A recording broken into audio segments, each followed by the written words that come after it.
जय श्री राम। तो बच्चों, आज हम लोग 12वीं फिजिक्स अध्याय 4 गतिमान आवेश और चुंबकत्व का लेक्चर नंबर 6 लेकर आए हैं, जिसमें आपके सामने टॉपिक लिखा हुआ है चुंबकीय क्षेत्र में गतिमान आवेश पर कार्य करने वाला बल।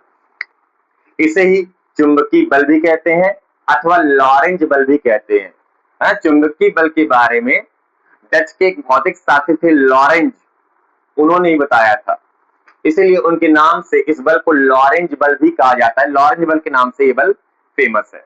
चलिए शुरू करते हैं। उससे पहले एक महत्वपूर्ण बात करते हैं। इससे पहले एक महत्वपूर्ण बात करते हैं, फिर इसी के बारे में बात करेंगे, है ना। ध्यान से देखिएगा। ये कोई स्थिर आवेश है। स्थिर आवेश यानी आवेश रुका हुआ है। स्थिर आवेश यानी आवेश रुका हुआ है, यानी इसका वेग शून्य है, रुका हुआ है। सही है। तो हमने लेक्चर नंबर फर्स्ट में आपको बताया भी था कि स्थिर आवेश अपने चारों ओर केवल, ध्यान रखिएगा, केवल विद्युत क्षेत्र बनाता है। ठीक है। स्थिर आवेश के चारों ओर केवल विद्युत क्षेत्र बनता है। और अभी तक हमने एक चीज सीखा है कि अगर कोई चालक है, उसके चारों ओर चुंबकीय क्षेत्र बनता है? नहीं, चालक के चारों चुंबकीय क्षेत्र नहीं बनता है। अगर मैं चालक में धारा प्रवाहित कर दूं, तब उसके चारों ओर चुंबकीय क्षेत्र बन जाता है। यानी मैं कह सकता हूं कि धारा के कारण उसके आसपास केवल चुंबकीय क्षेत्र बनता है। सही है ना। तो यह आवेश रुका हुआ है। स्थिर आवेश के चारों ओर केवल विद्युत क्षेत्र बनता है। अध्याय 1 से हम पढ़ते आए हैं।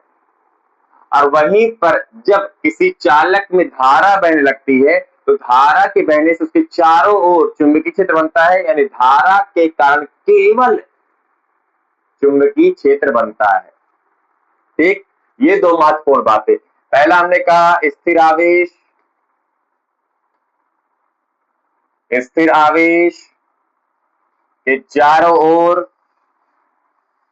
केवल विद्युत क्षेत्र बनता है। सही है। फिर हमने कहा धारा के कारण उसके चारों ओर चुंबकीय क्षेत्र बनता है, केवल चुंबकीय क्षेत्र बनता है। ये बात सही है, केवल चुंबकीय क्षेत्र बनता है और कुछ नहीं बनता है।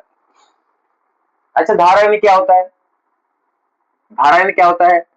आवेश प्रवाह की दर को धारा कहते हैं। तो धारा बनता कैसे है? आवेश के गति करने से धारा रहता है। अगर ये चालक तार है, तो इस चालक तार में असल में आवेश गति कर रहा होगा, उसी कारण तो चालक के अंदर धारा रहती है। सही ना। तो मैं कह सकता हूं जो धारा बह रही है वो आवेश की गति करने से बह रही है। यानी आवेश की गति करने से चुंबकीय क्षेत्र बनता है। सही है। मैं कह सकता हूं आवेश की गति करने से धारा बहती है, धारा का चुंबकीय क्षेत्र बनता है। धारा बन रही आवेश गति करने से, तो मैं कह सकता हूं ना कि आवेश की गति करने से चुंबकीय क्षेत्र बनता है। तो आवेश के गति करने से यानी गतिमान आवेश हो गया। गतिमान आवेश के कारण चुंबकीय क्षेत्र बनता है। कह सकता हूं, अरे भैया, धारा के कारण चुंबकीय क्षेत्र बनता है। हमने कहा केवल चुंबकीय क्षेत्र बनता है। सही बात है। अभी तक लेक्चर नंबर 5 तक आपने क्या पढ़ा? धारावाही चालक के चारों ओर चुंबकीय क्षेत्र ज्ञात किया है। धारावाही लूप था, धारावाही कुंडली थी, सब कुछ पढ़ा। केवल चुंबकीय क्षेत्र हमने ज्ञात किया। क्यों? क्योंकि धारा कारण केवल चुंबकीय क्षेत्र बनता है। अब हमने कहा धारा यानी क्या? आवेश प्रवाह की दर को धारा कहते हैं। भैया, आवेश गति कर रहा है तभी तो धारा बन रही है, और धारा कारण चुंबकीय क्षेत्र बन रहा है। यानी मैं कह सकता हूं ना, आवेश की गति करने से चुंबकीय क्षेत्र बनता है। यानी गतिमान आवेश के कारण चुंबकीय क्षेत्र बनता है। पहली बात। दूसरी बात बच्चों, गतिमान आवेश यानी क्या? कोई आवेश है जो भी वेग से गति कर रहा हो, वही गतिमान आवेश है। तो आवेश ना, और आवेश के चारों ओर यस विद्युत क्षेत्र भी बनता है, वो चाहे स्थिर हो या गतिमान हो। आवेश के चारों ओर विद्युत क्षेत्र बनता है, वो चाहे स्थिर हो या गतिमान हो। यानी यानी यानी गतिमान आवेश के चारों ओर विद्युत क्षेत्र बनता है तो आवेश ही ना, आवेश चाहे स्थिर हो या गतिमान हो, उसके चारों ओर विद्युत क्षेत्र बनता है। इस प्रकार यहाँ पे ये कंक्लूजन निकला कि भाई साहब गतिमान आवेश के चारों ओर चुंबकीय क्षेत्र और विद्युत क्षेत्र दोनों बनते हैं। ध्यान रखिएगा। आपसे हमने पहली बात क्या कही कि अगर आवेश स्थिर है तो उसके चारों ओर केवल विद्युत क्षेत्र बनता है। ये बात सही है, स्थिर आवेश के चारों ओर केवल विद्युत क्षेत्र बनता है। हमने ये नहीं कहा कि विद्युत क्षेत्र केवल स्थिर आवेश पर बनता है, हमने ये नहीं कहा। हमने ये नहीं कहा कि विद्युत क्षेत्र केवल स्थिर आवेश पर बनता है, ये विद्युत क्षेत्र गतिमान आवेश पर भी बनता है। क्लियर है? हम ये कह रहे हैं स्थिर आवेश के चारों ओर केवल विद्युत क्षेत्र बनता है, इस पर स्थिर आवेश पर केवल विद्युत क्षेत्र बनता है। ये बात सही है। फिर हमने कहा कि धारा के कारण उसके चारों ओर केवल चुंबकीय क्षेत्र बनता है। हमने ये नहीं कहा कि चुंबकीय क्षेत्र केवल धारा कारण बनता है। भाई चुंबकीय क्षेत्र चुंबक भी बनाता है और गतिमान आवेश भी बनाता है। हम क्या कह रहे हैं कि धारा के कारण उसके आसपास केवल चुंबकीय क्षेत्र बनता है। अब हमने कहा भैया धारा यानी क्या? आवेश प्रवाह की तरह होती धारा, यानी आवेश के बहने से धारा बनती है, धारा कारण चुंबकीय क्षेत्र बनता है। यानी असल में आवेश के बहने से या गति करने से चुंबकीय क्षेत्र बन रहा है। क्या हमने ये लिख दिया, गतिमान आवेश के कारण चुंबकीय क्षेत्र भी बनता है और है तो आवेश ही विद्युत क्षेत्र बनता है। तो ये बातों को ध्यान रखना। आप कहेंगे चार जी गतिमान आवेश यानी धारा में केवल चुंबकीय क्षेत्र बनता है और ये भी तो गतिमान आवेश है, यहाँ चुंबकीय क्षेत्र विद्युत क्षेत्र दोनों बन रहे हैं, ऐसा कि कितना भेदभाव है। अरे तो देखो ना, देखो ध्यान से, भाई चालक के अंदर जब आवेश गति करता है, चालक के अंदर कौन होते हैं? चालक के अंदर धनावेश भी होते हैं, इलेक्ट्रॉन या ऋणावेश भी होता है। ऐसा इलेक्ट्रॉन के अनुगमन वेग से धारा बनती है। तो देखो ध्यान से, इलेक्ट्रॉन या ऋणावेश और ये धनावेश दोनों मिलके नेट आवेश शून्य, नेट आवेश शून्य यानी विद्युत क्षेत्र शून्य। इसीलिए बच्चों चालक के अंदर जो धारा बहती है उस धारा के कारण विद्युत क्षेत्र नहीं बनता है क्योंकि नेट आवेश शून्य है। अरे चालक के अंदर जितने धनावेश ऋणावेश होते हैं, नेट आवेश शून्य, विद्युत क्षेत्र शून्य, इसलिए केवल चुंबकीय क्षेत्र बनता है। लेकिन हमने यहाँ पर तो केवल गतिमान स्वतंत्र आवेश लिया है, अकेला आवेश लिया है। ठीक है, तो अकेले आवेश, स्वतंत्र आवेश या केवल गतिमान आवेश, अकेले आवेश के लिए तो उसके चारों ओर, अब ये धनात्मक हो ऋणात्मक हो कुछ भी हो, है तो अकेला आवेश ना, तो अकेले आवेश जो कि गतिमान है उसके चारों ओर चुंबकीय क्षेत्र बनता है और विद्युत क्षेत्र बनता है। ये आपको ध्यान रखना है, ठीक है ना। स्थिर आवेश केवल विद्युत क्षेत्र बनाता है, धारा केवल चुंबकीय क्षेत्र बनाता है और एक अकेला गतिमान आवेश विद्युत क्षेत्र भी बनाता है, चुंबकीय क्षेत्र भी बनाता है। एक अकेला स्वतंत्र गतिमान आवेश विद्युत क्षेत्र चुंबकीय क्षेत्र दोनों बनाता है। ये महत्वपूर्ण बात आपको ध्यान रखना है। अब चलिए शुरू करते हैं आज का मेन टॉपिक, जो कि आपके मोबाइल, टीवी, लैपटॉप, कंप्यूटर जिसमें भी देख रहे हैं स्क्रीन पर सामने लिखा हुआ है।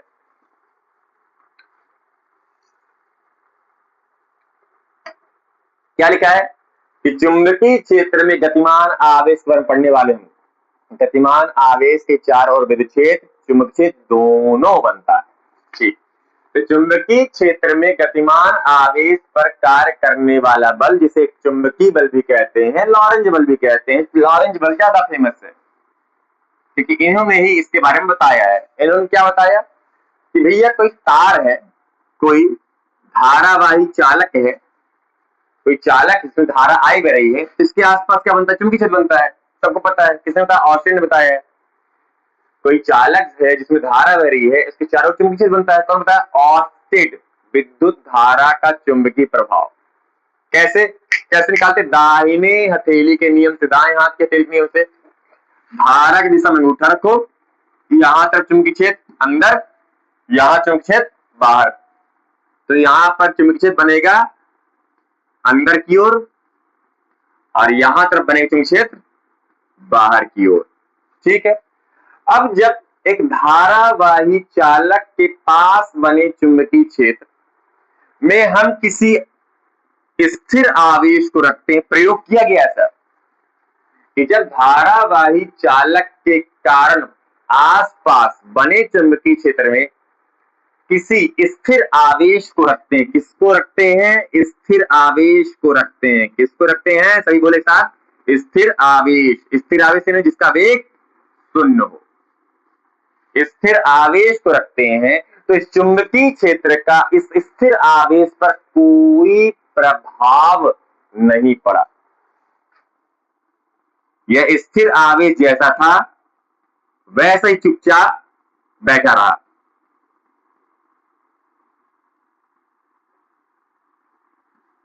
कोई प्रभाव नहीं पड़ा। ठीक है ना। धारा के कारण चुंबकीय क्षेत्र बनता है केवल, आवेश के कारण, स्थिर आवेश के कारण केवल विद्युत क्षेत्र बनता है। ठीक है। अब हमने चुंबकीय क्षेत्र में जैसे स्थिर आवेश को रखा जिसका वेग शून्य था, तभी तो स्थिर है। तो हमने देखा चुंबकीय क्षेत्र पर रखे स्थिर आवेश पर कोई प्रभाव नहीं पड़ा, यानी यह स्थिर आवेश अनंत काल तक स्थिर ही रहा। फिर दूसरा प्रश्न ये पहला प्रयोग था। अब दूसरा प्रयोग किया गया, किसने किया था? लॉरेंज साहब ने किया था। दूसरा प्रयोग किया गया कि फिर वही चालक तार ली जिसमें आई धारा प्रवाहित की, जिससे आसपास चुंबकीय क्षेत्र उत्पन्न हो गया, जिससे आसपास चुंबकीय क्षेत्र उत्पन्न हो गया, है ना। धारा के समय उठा, यहां अंदर यहां बाहर, चुंबकीय क्षेत्र उत्पन्न हो गया। और इस बार लॉरेंज साहब ने क्या किया? इस चुंबकीय क्षेत्र में एक गतिमान आवेश को रख दिया। इस चुंबकीय क्षेत्र में एक गतिमान आवेश को रख दिया। गतिमान आवेश को रख दिया। और जैसे चुंबकीय क्षेत्र में गतिमान आवेश को रखा जो कि भी वेग से गति कर रहा था, जैसे चुंबकीय क्षेत्र में गतिमान आवेश को रखा जो कि भी वेग से ऐसे गति कर रहा था, उस पर एक बल लगा और ये आवेश यहां चला गया। आवेश के गति की दिशा ये थी, आवेश के वेग की दिशा ये थी, लेकिन जैसे चुंबकीय क्षेत्र में इस गतिमान आवेश को रखा, इस आवेश को जाना था सीधे जाके इस ओर मुड़ गया। मतलब गतिमान आवेश पर चुंबकीय क्षेत्र के कारण एक बल लगा और इसी बल को बच्चों कहते हैं लॉरेंज बल या चुंबकीय बल। चुंबकीय क्षेत्र में गतिमान आवेश पर कार्य करने वाला बल। क्या कहा गया? जब किसी आवेश को चुंबकीय क्षेत्र में गति कराते हैं, जब किसी आवेश को चुंबकीय क्षेत्र में गति कराते हैं तो उस आवेश पर एक बल कार्य करता है और इसी बल को बच्चों लॉरेंज बल कहते हैं या चुंबकीय बल कहते हैं। शुरू करें। यानी इस आवेश पर प्रभाव पड़ा किसका? लॉरेंज बल का। किसका? चुंबकीय बल का। किसके कारण? चुंबकीय क्षेत्र के कारण। क्यों? क्योंकि गतिमान आवेश था। ठीक है। तो अब बनती परिभाषा, किसकी परिभाषा? लॉरेंज बल कह दो, ये चुंबकीय बल कह दो, ये चुंबकीय लॉरेंज बल कह दो। क्या? जब किसी आवेश को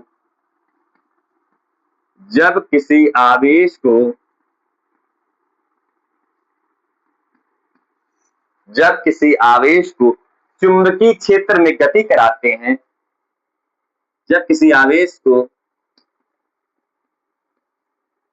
चुंबकीय क्षेत्र में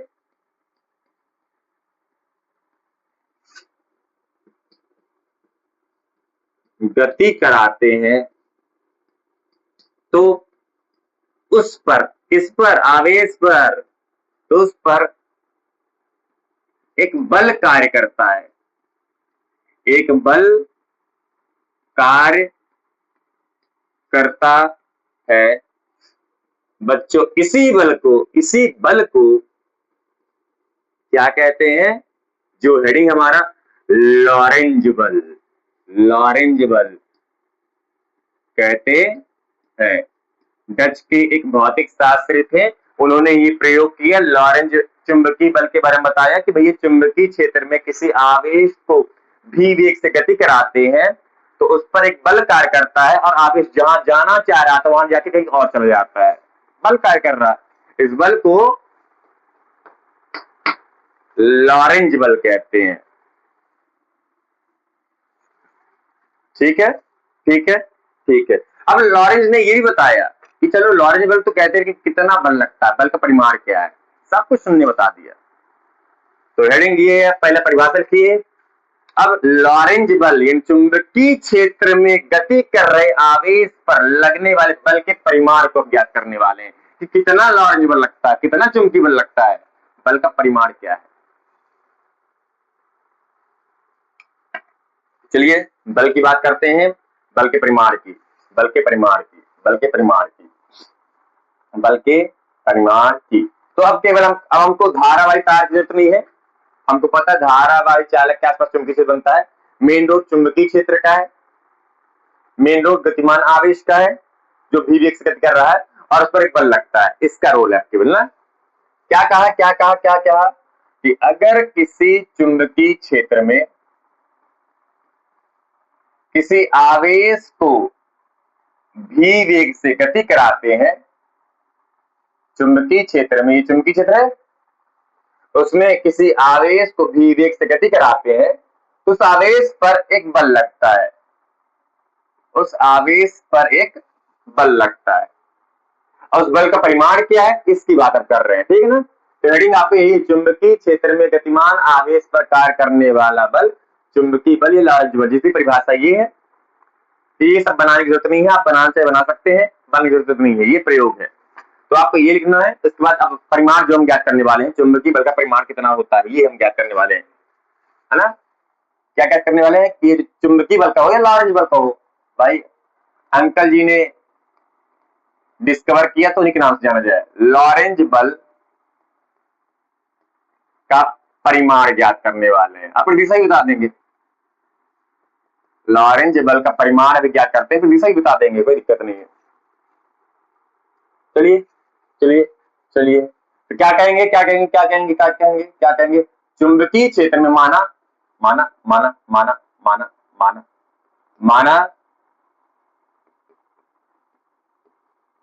चुंबकीय क्षेत्र में, चुंबकीय क्षेत्र यानी बी कह दूं मैं, में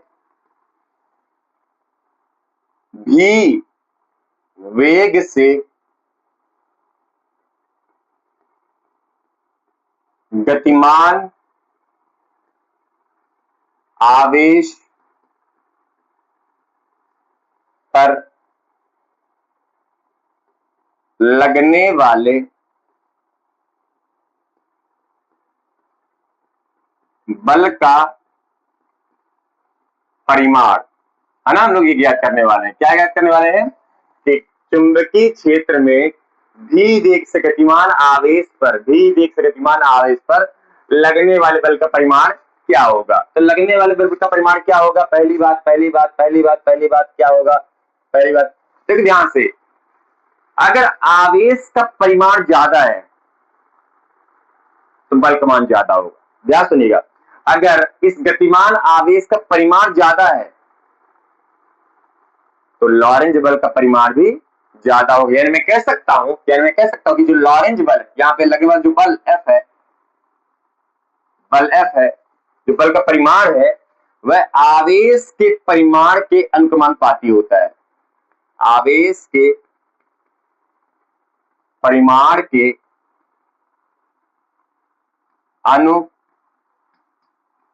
अनुक्रमानुपाती होता है।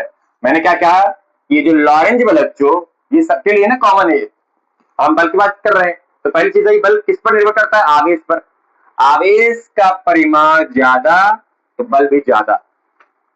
लिखा मैंने, कि जो बल है वह आवेश के परिमाण के अनुक्रमानुपाती होता है। सेकंड है ये बल लग क्यों रहा है? क्या स्थिर आवेश पर बल लगा?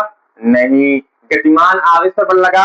हाँ। यानी जैसे जैसे आवेश का वेग ज्यादा होगा वैसे वैसे बल का मान भी ज्यादा होगा, है ना। मतलब मैं कह सकता हूं कि आवेश के वेग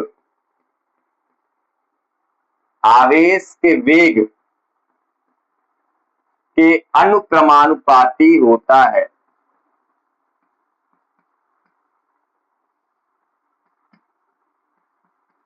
तो ये स्थिर आवेश पर बल नहीं लगा है, बल लग रहा गतिमान आवेश पर। गतिमान आवेश ने वेग के कारण तो बल लगा, वेग शून्य था तब।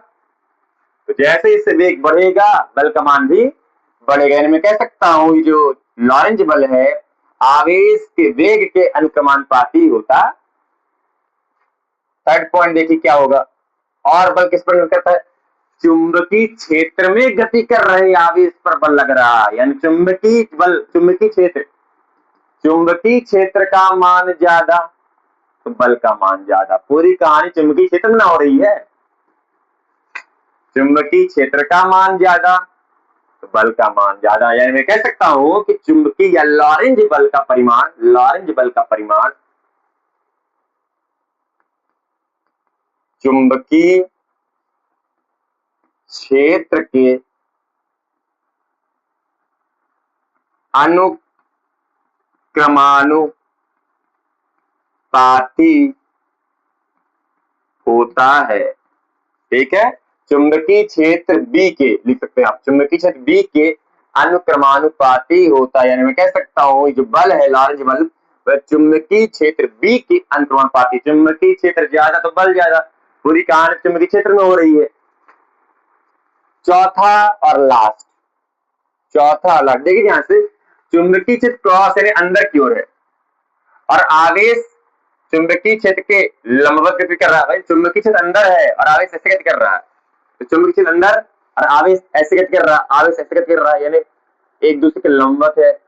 यानी एंगल पर भी डिपेंड कर रहा है। चुंबकीय क्षेत्र और वेग के बीच के एंगल पर भी बल निर्भर करता है। हाँ एक बात सही, अभी लिख लो और धीरे धीरे समझ आ जाएगा।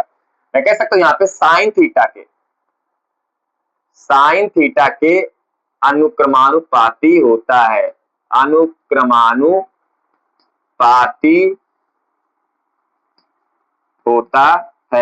साइन थीटा के अनुक्रमानुपाती होता है? बल का परिमाण साइन थीटा के अनुक्रमानुपाती होता है। जहां थीटा कहां का है? जहां थीटा वेग व चुंबकीय क्षेत्र के बीच का कोण है।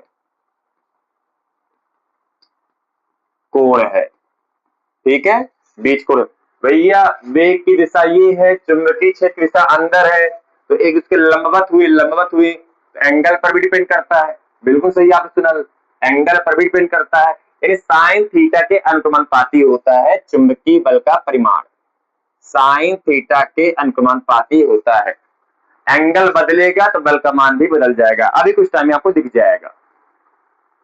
तो इस प्रकार मैंने कहा कि जब कोई गतिमान आवेश किसी चुंबकीय क्षेत्र में भी वेग से गति करता है तो उस पर एक बल काम करता है जिसे लॉरेंज बल कहते हैं। और इस लॉरेंज बल का परिमाण बच्चों आवेश के परिमाण के अनुक्रमानुपाती होता है, उसके वेग के अनुक्रमानुपाती होता है और चुंबकीय क्षेत्र के अनुक्रमानुपाती होता है। साथ में वेग और चुंबकीय क्षेत्र के बीच के कोण यानी साइन थीटा के अनुक्रमानुपाती होता है। चलो सबको मिलाते हैं। इस प्रकार इसको मिटा दे, इसकी जरूरत नहीं है। इसकी कोई जरूरत नहीं है। क्या जरूरत नहीं है? मिटा देते हैं, इसकी कोई जरूरत नहीं है। हेडिंग डाल लिए, ये हेडिंग है, फिर आपको ये परिभाषा लिखना है, फिर ये परिमाण, इसकी अब कोई जरूरत नहीं है।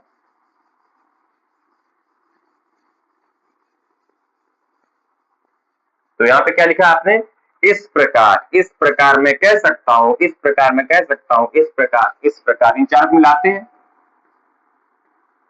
इस प्रकार हम कह सकता हूं कि जो चुंबकीय लॉरेंज बल का परिमाण है बच्चों, असल में आवेश के वेग, चुंबकीय क्षेत्र, वेग और चुंबकीय क्षेत्र के बीच कोण साइन थीटा, इन चारों के अनुपाती होता है, यानी चारों पर निर्भर करता। क्वेश्चन हटाओ, एफ बराबर आगे स्मॉल के क्यू भी बी साइन थीटा।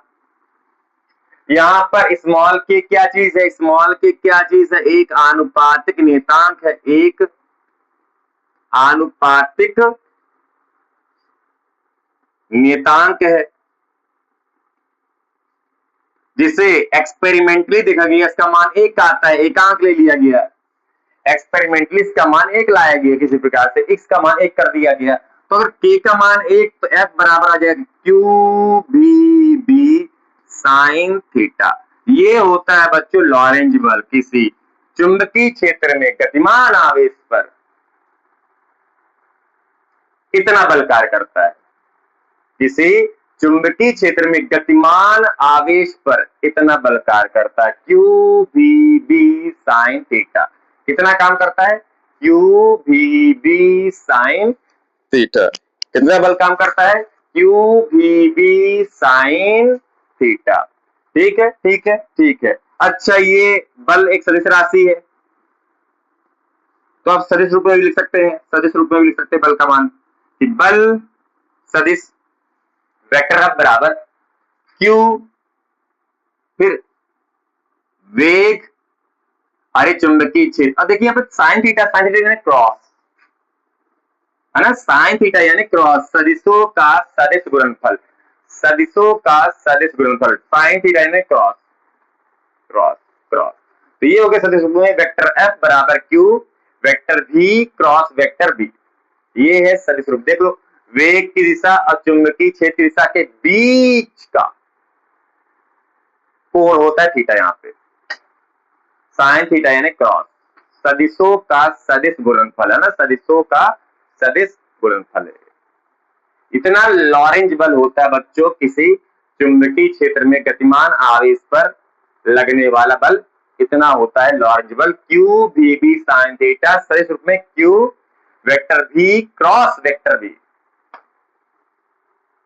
नोट कर लीजिए फटाफट, इतना होता है चुंबकीय बल का परिमाण।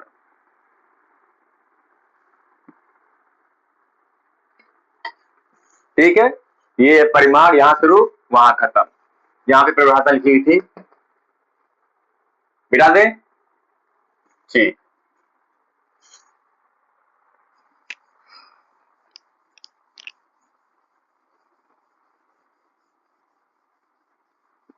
अब लिखिएगा विशेष स्थितियां, स्पेशल कंडीशंस, कुछ कंडीशंस है, विशेष स्थितियां, स्पेशल कंडीशंस, विशेष स्थितियां क्या है भैया, ये क्या है विशेष स्थितियां। पहली स्थिति देखो, स्थिति फर्स्ट, स्थिति फर्स्ट देखो, मान लो मैंने आवेश का वेग जीरो कर दिया, मान लो मैंने आवेश का वेग जीरो कर दिया, यानी आवेश गति नहीं कर रहा है, यानी आवेश स्थिर है। यहां से देखना, यहां से पूरी कहानी बनेगी, यहां से परिमाण देखना, यहां से तो भी का मान शून्य, तो बल बराबर क्या हो जाएगा भैया, क्यू भी यानी शून्य, बी साइन थीटा, और शून्य को कुछ भी, यही तो हमने कहा, यही तो हमने कहा कि अगर चुंबकीय क्षेत्र में कोई आवेश गति नहीं कर रहा, यानी आवेश स्थिर है, तो स्थिर आवेश पर कोई प्रभाव नहीं पड़ता, कोई बल कार्य नहीं करता। चित्र मिटा दी, यहां पे पहले प्रयोग था ना, लॉरेंज के प्रयोग था ना, कि अगर धारावाही चालक है, उसके आसपास चुंबकीय क्षेत्र बनता है और उस पर मैं स्थिर आवेश रख दूं, तो उस पर कोई प्रभाव नहीं पड़ता, कोई बल कार्य नहीं करता, आवेश वहीं पे गड़ा रहेगा, जहां पे रखा है वहीं पे रखा रहेगा, कोई बल कार्य नहीं करता। विराम अवस्था में या स्थिर अवस्था में आवेश पर कोई बल कार्य नहीं करता है। बड़ा चुंबकीय क्षेत्र कितना बढ़ा दो तुम, आवेश का परिमाण बढ़ा दो तुम, अगर वेग नहीं बल नहीं। सेकेंड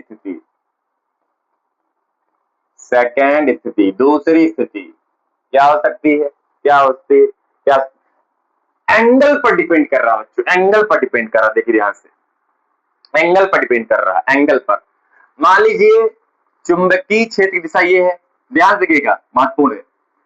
चुंबकीय क्षेत्र की दिशा ये है, ठीक, और हमने कहा कि जो आवेश के गति की दिशा है वह चुंबकीय क्षेत्र दिशा में ही है। यानी चुंबकीय क्षेत्र और आवेश की गति दोनों की दिशा सेम है। या आप मान लो कंडीशन और मान लो, एक कंडीशन और मान लो कि काम करो, आवेश के गति की दिशा उल्टी कर दो तुम, कहा चुंबकीय क्षेत्र के विपरीत दिशा कर दो, तो आप एंगल कितना बनेगा, सोच बताओ एंगल, यह तो 0 डिग्री बनेगा अगर चुंबकीय क्षेत्र और आवेश के वेग की दिशा सेम है, तो एंगल 0 बनेगा, ठीक है। और अगर चुंबकीय क्षेत्र और आवेश की गति की दिशा विपरीत है तो एंगल 180 बनेगा। और दोनों ही केस में चाहे एंगल 0 हो यानी चुंबकीय क्षेत्र वेग एक ही दिशा में हो, या एंगल 180 हो यानी चुंबकीय क्षेत्र और वेग विपरीत दिशा में हो, दोनों ही केस में आवेश असल में चुंबकीय क्षेत्र के समांतर ही तो गति कर रहा है भाई, उसी दिशा में समांतर, विपरीत दिशा में समांतर, चुंबकीय क्षेत्र के दिशा में विपरीत दिशा में समांतर गति ही कर रहा है, समांतर गति ही कर रहा है। तो उस केस में बच्चों बल का मान क्या हो जाएगा, देखिए ध्यान से, क्या हो जाएगा, Q V B। अगर मैं साइन शून्य की बात करूं तो साइन शून्य का मान क्या होता है, यहां से साइन शून्य का मान शून्य, साइन शून्य का मान शून्य और शून्य गुणित भी शून्य यानी बल का मान भी शून्य। या बल बराबर हो गया Q V B sine 180, sine 180 degree. तो बच्चों साइन 180 का मान भी शून्य होता है, साइन 180 का मान भी 0 होता है, तो 0 गुणित भी 0 यानी बल का मान शून्य हो गया। मतलब क्या हुआ कि अगर कोई आवेश, गतिमान आवेश चुंबकीय क्षेत्र की दिशा में या विपरीत दिशा में यानी समांतर गति करता है, चुंबकीय क्षेत्र की दिशा में भी देखो समांतर ही है, चुंबकीय क्षेत्र के विपरीत दिशा में समांतर ही तो है, बस एंगल का फर्क है। तो जब भी कोई गतिमान आवेश चुंबकीय क्षेत्र के समांतर गति करता है यानी दिशा में या विपरीत दिशा में गति करता है, तो उस वक्त भी आवेश पर कोई बल कार्य नहीं करता है, कोई बल कार्य नहीं करता, ठीक। तो पहली कंडीशन थी अगर आवेश स्थिर है तब भी कोई बल कार्य नहीं करता। दूसरी कंडीशन अगर चुंबकीय क्षेत्र की दिशा में गति कर रहा हो या चुंबकीय क्षेत्र के विपरीत दिशा में गति कर रहा हो यानी चुंबकीय क्षेत्र के समांतर गति कर रहा हो, तो उस कंडीशन में भी आवेश पर कोई बल कार्य नहीं करता। हमने कहा था ना साइन थीटा के अनुक्रमानुपाती होता है, थीटा पर निर्भर करता है भैया, थीटा पर निर्भर करता है, एंगल पर निर्भर करता है। अब थर्ड एंड लास्ट स्थिति, थर्ड एंड लास्ट तीसरी स्थिति देखिएगा कि हमने मान लिया थीटा को 90 डिग्री। मतलब क्या हुआ कि ये मान लीजिए चुंबकीय क्षेत्र है, अंदर की ओर बन रहा है, चुंबकीय क्षेत्र अंदर है और आवेश इसके लंबवत दिशा में काम कर रहा है, समझ आ रहा है, चुंबकीय क्षेत्र अंदर है और आवेश ऐसे गति कर रहा है, ऐसे चुंबकीय क्षेत्र अंदर, आवेश लंबवत, एक दूसरे के लंबवत गति कर रहे हैं, है ना, चुंबकीय क्षेत्र के लंबवत गति कर रहा है आवेश। या ऐसे आप देख सकते हो, ये ऐसे आप देख सकते हो, ऐसे एक तरीका और बता रहे हैं आपको, एक तरीका और बता रहे हैं हम आपको, ये है चुंबकीय क्षेत्र, ये है चुंबकीय क्षेत्र और आवेश चुंबकीय क्षेत्र के लंबवत ऐसे, ये आवेश की गति की दिशा। तो देखिए चुंबकीय क्षेत्र ऐसे है, आवेश गति की दिशा ऐसे है, तो लंबवत ही ना हुआ, 90 डिग्री बन रहा है। चाहे ऐसा समझो चाहे ऐसे समझ लो ना, चुंबकीय क्षेत्र अंदर है, आवेश ऐसे गति कर रहा है, तो एक दूसरे के लंबवत हुआ। यह चुंबकीय क्षेत्र ऐसे, आवेश ऐसे, एक दूसरे के 90 डिग्री पर गति कर रहा है, 90 लंबवत गति कर रहा है। उस केस में बल का मान क्या होगा, देखिए ध्यान से, क्यू भी बी साइन थीटा यानी 90 डिग्री। साइन 90 का मान 1 होता है बच्चों, अधिकतम मान होता है 1। तो इस हिसाब से साइन 90 का मान 1 यानी क्यू भी बी बल कार्य करेगा, और साइन 90 का मान 1 जो होता है वो अधिकतम मान होता है। इस प्रकार से बल भी तो अधिकतम लगेगा, अधिकतम बल काम करेगा। यानी जब कोई गतिमान आवेश चुंबकीय क्षेत्र की लंबवत दिशा में गति करता है, उस वक्त गतिमान आवेश पर अधिकतम बल काम करता है, मैक्सिमम बल काम करता है। कितना? क्यू भी बी साइन 90 1 हो गया, क्यू भी बी मैक्सिमम बल काम करता है उस वक्त। समझ में आई बात क्या? समझ में आई बात क्या? मैक्सिमम बल काम करता है, तो एंगल पर डिपेंड करता है। ठीक है, अगर वेग शून्य है यानी आवेश स्थिर है तो कोई बल काम नहीं करता, यानी आवेश रुका है, हमेशा रुका रहेगा।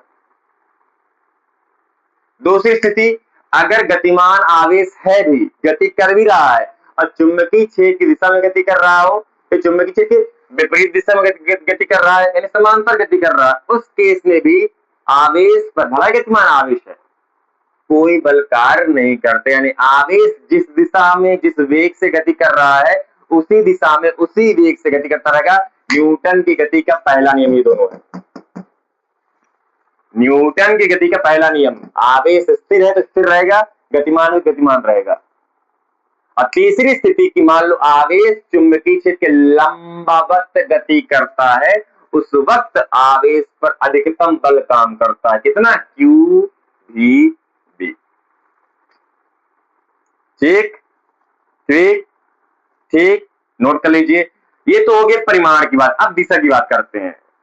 अब चुंबकीय बल, लॉरेंज बल जिसके नाम से जाना जाता, फेमस है लॉरेंज बल, की दिशा की बात करते हैं। नोट कर लीजिए। करें करें करें करें करें खत्म। अब चुंबकीय बल के दिशा, डायरेक्शन की बात करते हैं। चुंबकीय बल की दिशा क्या होगी? अगर कोई गतिमान आवेश चुंबकीय क्षेत्र में गति करता है तो उस पर एक बल कार्य करता है, और उस बल के कारण वह आवेश किस दिशा में जाएगा कैसे पता चले?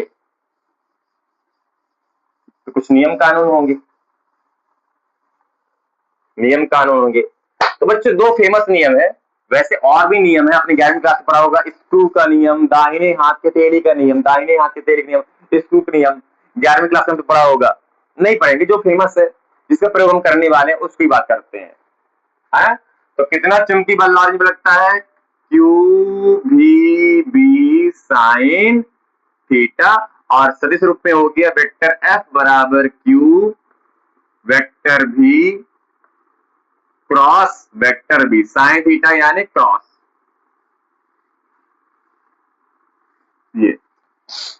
ये चलिए, चुंबकीय बल की दिशा, ये लॉरेंज बल भी आप कह सकते हैं, वैसे यही कहेंगे। अच्छा काम इन्होंने किया है, लॉरेंज बल की दिशा, चुंबकीय बल भी कहते हैं इसे, चुंबकीय क्षेत्र में लगने वाला बल चुंबकीय बल है ना, लॉरेंज बल भी कहते हैं। लॉरेंज बल की दिशा ज्ञात करते हैं। कैसे ज्ञात करें, कैसे ज्ञात करें, कैसे ज्ञात करें, कैसे ज्ञात करें, कैसे ज्ञात करें? पहला फेमस नियम बच्चों, फ्लेमिंग, नाम तो आपने सुना होगा 9वीं 10वीं में, फ्लेमिंग के बाएं हाथ का नियम। यस, फ्लेमिंग के बाएं हाथ का नियम। पहली बार बायां हाथ आया है, वरना पूरे फिजिक्स में दायां हाथ दायां हाथ दायां हथेली का नियम चलता है। पहली बार बायां हाथ आया है, आखिरी बार भी है, पहली बार भी है और आखिरी बार भी है बाएं हाथ का नियम। बाकी सब दाएं हाथ से, सीधे हाथ से काम चलेगा। तो फ्लेमिंग के बाएं हाथ का नियम, तो क्या कहते हैं फ्लेमिंग साहब? पहले इसका नियम देते हैं, समझा देंगे, बहुत आसान है, बहुत आसान है। फ्लेमिंग के बाएं हाथ का नियम कहते हैं, फ्लेमिंग साहब कहते हैं कि अपने बाएं हाथ को, किसको? बाएं हाथ को, अपने बाएं हाथ की तर्जनी इसे कहते हैं बच्चों तर्जनी, इसे इसे इसे कहते तर्जनी, इसे अंगूठे के बगल वाली तर्जनी। अपने बाएं हाथ की तर्जनी, मध्यमा, मध्यमा होता मिडिल फिंगर, बीच वाला, ये तर्जनी है, ये मध्यमा है। अपने बाएं हाथ की तर्जनी, मध्यमा व अंगूठे, व अंगूठे, सही है क्या? मेरी हिंदी अच्छी है, छोटा बड़ा कुछ भी हो सकता है, माफ करना। अपने बाएं हाथ की तर्जनी, मध्यमा व अंगूठा को इस प्रकार फैलाएं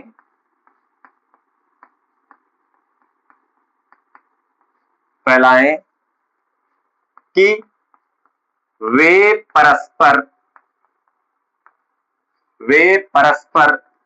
लंबवत हो।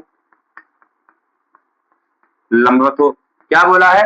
अपने बाएं हाथ, उल्टे हाथ, दाएं नहीं, बाएं हाथ, उल्टे हाथ की तर्जनी, मध्यमा व अंगूठे को इस प्रकार फैलाएं कि ये एक दूसरे से हर एक कोई लंबवत हो। देखो, ये 90, ये 90 और ये 90, है ना, लंबवत हो, तीनों एक दूसरे से लंबवत हो।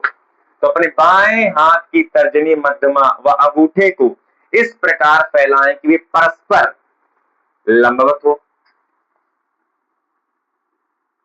यदि, अब यदि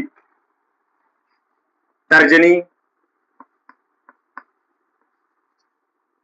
चुंबकीय क्षेत्र की दिशा को, तर्जनी चुंबकीय क्षेत्र की दिशा को तथा मध्यमा मध्यमा मध्यमा धनावेश के वेग की दिशा को, धनावेश के वेग की दिशा को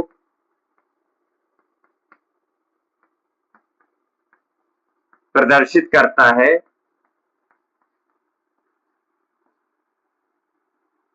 तब क्या लिखा? यदि तर्जनी चुंबकीय क्षेत्र की दिशा को तथा मध्यमा धनावेश के वेग की दिशा को प्रदर्शित करता है, तब अंगूठा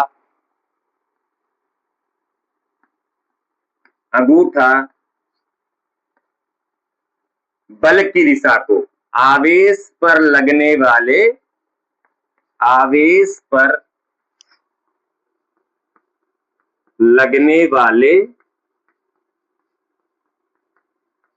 बल की दिशा को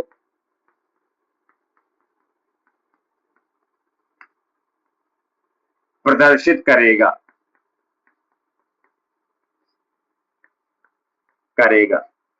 पचाइए थोड़ा इसको, पचाइएगा इसको थोड़ा, क्या कहा गया यहाँ पे, कवि ने क्या कहा है, पचाइए थोड़ा इसको अच्छे से।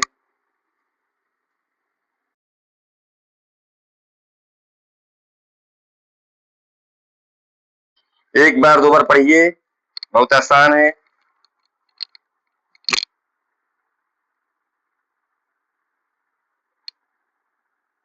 कि कहा क्या गया है?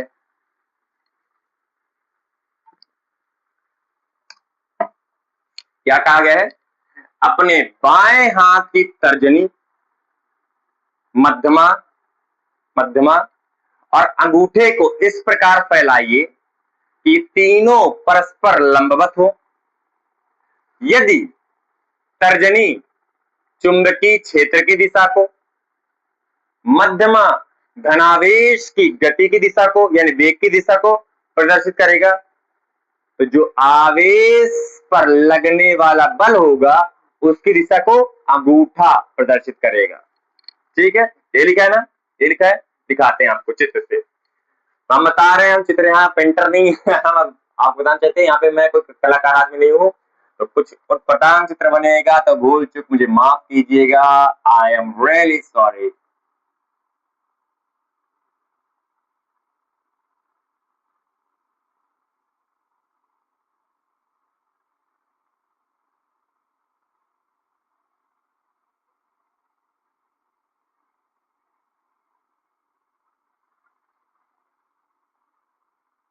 ये है ना। और भी उंगलियां होती हैं मुड़ी हुई हैं, और भी उंगलियां होती मुड़ी हुई है। तो ये है आपका अंगूठा। और पूरी कहानी किसके लिए है? बाएं हाथ के लिए है, बाएं हाथ के लिए, केवल बाएं हाथ के लिए। बाएं हाथ का ये अंगूठा है, बाएं हाथ का अंगूठा बहुत गंदा है लेकिन है। ये बाएं हाथ की मेरी प्यारी तर्जनी है, और ये बाएं हाथ का मध्यमा है, मध्यमा है। ठीक है, ये ऐसे ऐसे ऐसे सॉरी ऐसे, ये अंगूठा ऊपर, ये तर्जनी, और ये मध्यमा नीचे से बना दिए हैं।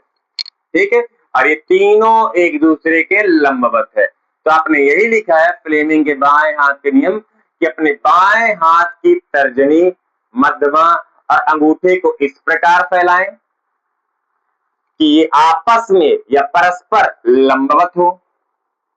अब यदि तर्जनी चुंबकीय क्षेत्र की दिशा को, तर्जनी चुंबकीय क्षेत्र की दिशा को, था मध्यमा धनावेश के वेग की दिशा को, इसके धनावेश के वेग की दिशा को प्रदर्शित करेगा, तो आवेश पर लगने वाला बल अंगूठे की दिशा द्वारा प्रदर्शित किया जाएगा। यानी अंगूठा आवेश पर लगने वाले बल की दिशा को प्रदर्शित करेगा। अपने बाएं हाथ की हथेली को इस प्रकार फैलाएं कि तर्जनी, मध्यमा और अंगूठा परस्पर लंबवत हो। अब यदि तर्जनी चुंबकीय क्षेत्र की दिशा को, मध्यमा धनावेश के गति की दिशा को या वेग की दिशा को प्रदर्शित करेगा, तो अंगूठा आवेश पर लगने वाले बल की दिशा को प्रदर्शित करेगा। इस प्रकार से हम लॉरेंज बल, धनावेश की गति करने से उस पर लगने वाले चुंबकीय बल की दिशा ज्ञात कर सकते हैं। ठीक है, अंगूठा बल की दिशा को बताता है, तर्जनी चुंबकीय क्षेत्र और मध्यमा धनावेश के गति की दिशा को प्रदर्शित करता है। इन दोनों को अपन को रखेंगे और ये मिल जाएगा। अब कैसे, थोड़ा एक दो प्रैक्टिस करवा देते हैं हम आपको। मान लीजिए बच्चों ये चुंबकीय क्षेत्र है और आवेश चुंबकीय क्षेत्र के लंबवत ऐसे गति कर रहा, तो इस पर लगने वाला बल कैसे निकालेंगे? लगने वाला बल कैसे निकालेंगे कि अपने बाएं हाथ की हथेली, दाया नहीं, बाएं हाथ की हथेली के मध्यमा, तर्जनी, मध्यमा और अंगूठे को इस प्रकार फैलाएं कि परस्पर लंबवत हो। तर्जनी तर्जनी तर्जनी चुंबकीय क्षेत्र की दिशा में रखना है, मध्यमा मध्यमा मध्यमा आवेश के वेग की दिशा में रखना है। ये तो जो अंगूठा जाएगा वह चुंबकीय बल की दिशा को प्रदर्शित करेगा। अंगूठा कहां जा रहा? अंदर की ओर, अंदर की ओर। यानी यहाँ पे जो बल काम करेगा अंदर की ओर काम करेगा, यानी जो आवेश है वो अंदर की ओर गति करने लगेगा। जो जा रहा था ऊपर वह अंदर की ओर गति करने लगेगा, अंदर की ओर ऐसे गति करने लगेगा। ठीक है, तो यहाँ पे बल अंदर की ओर लग रहा है, जैसे हमने आपको दिखाया। अब हम आपको दिखा रहे हैं, ये है चुंबकीय क्षेत्र की दिशा। ध्यान से कैसे ज्ञात करते हैं, और हमने कहा आवेश के गति की दिशा ये है। तो क्या कहा, क्या कहता नियम कि अपने बाएं हाथ को इस प्रकार फैलाएं कि तर्जनी, मध्यमा और अंगूठा परस्पर लंबवत हो।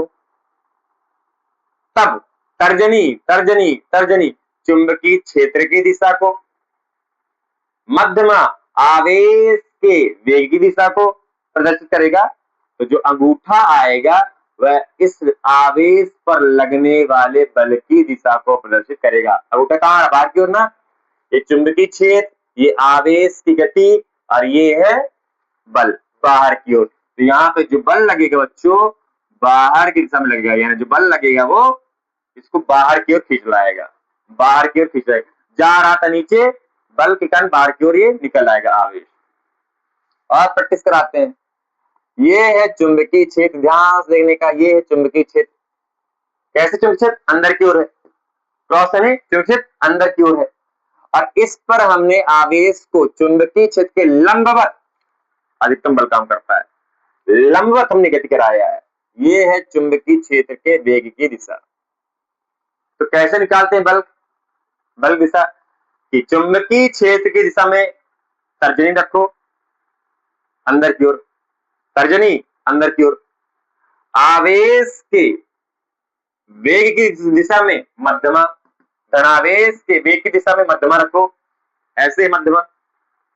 अंगूठा कहां जा रहा है, ऊपर की ओर, जो कि बल के दिशा को दर्शाया गया, यानी आवेश पर लगने वाला बल ऊपर की ओर होगा, आवेश पर लगने वाला बल ऊपर की ओर होगा, ऊपर की ओर होगा, ऊपर की ओर होगा, ऊपर की ओर होगा, यानी आवेश जा रहा था इधर, इधर जाके ऊपर की ओर पहुंच जाएगा, ऐसे ऊपर की ओर। ठीक है, ठीक है, ठीक है।